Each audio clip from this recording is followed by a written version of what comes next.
বৃষ্টি দিন, আর বৃষ্টির দিন মানেই হচ্ছে মুড়ি ভর্তা।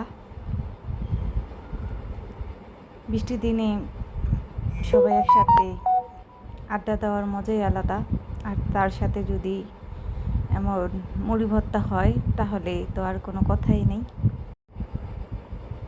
সবাই একসাথে বসেছিলাম, ভাবলাম যে সবাই একসাথে মুড়ি ভর্তা করি, তো সব কিছু আয়োজন করে নিলাম।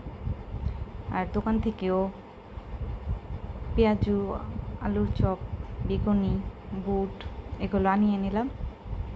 তো সাথে আমি দিয়েছি পেঁয়াজ কুচি, কাঁচামরিচ কুচি, ধনিয়া পাতা, সাথে পুদিনা পাতাও দিয়েছি গ্রানের জন্য। ধনিয়া পাতার পুদিনা পাতার গ্রান দিলে মুড়ির স্বাদ অলরেডি অনেক বেড়ে যায়। একটু আদা কুচি দিয়েছি সামান্য, একটু লেবু দিয়েছি খোসা সহ।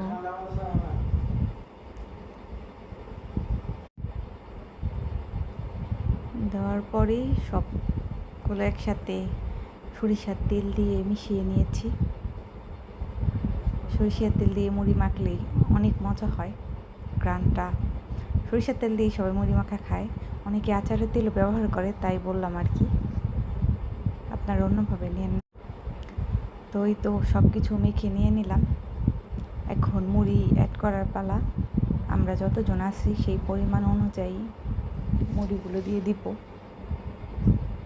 সবাই একসাথে মুড়ি খেলে তার স্বাদ হয় দ্বিগুণ, আড্ডাটাও ভালো জমে। আপনারা বৃষ্টির দিনে যে কোনো আড্ডায় এই মুড়ি ভর্তাটার আয়োজন করতে পারেন, অনেক ভালো হবে।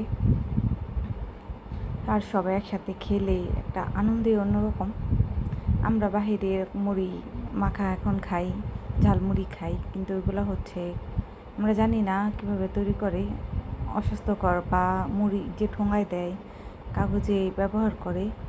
আসলে মুড়ি এগুলো কাগজে খাওয়া ভালো না, কাগজের কালি অনেক ক্ষতি হয়। তারপর আমরা খাই, মজা লাগে, কিন্তু বাসায় এরকম স্বাস্থ্যকরভাবে সবাই একসাথে খেলেই আরও ভালো। তো আমার মুড়ি মাখা প্রায় শেষের দিকে, আর অনেক মজা হয়েছিল। রোজার দিন তো ইফতারের কথা আর কি বলবো, আল্লাহর রহমত, অনেক মজা হয়, এমনিতেও ভালো লাগে অনেক। আপনারাও বৃষ্টির দিনে ট্রাই করবেন। মুড়ি মাখা শেষে একটু সরিষার তেল উপর দিয়ে দিতেছি, যাতে সরিষার ঝাঁজটা আর ভালো হয়, আর মুড়িটা সুন্দরভাবে একটু মাখানো হয়। এই তো শেষ। সবাই ভালো থাকবেন, আল্লাহ হাফেজ।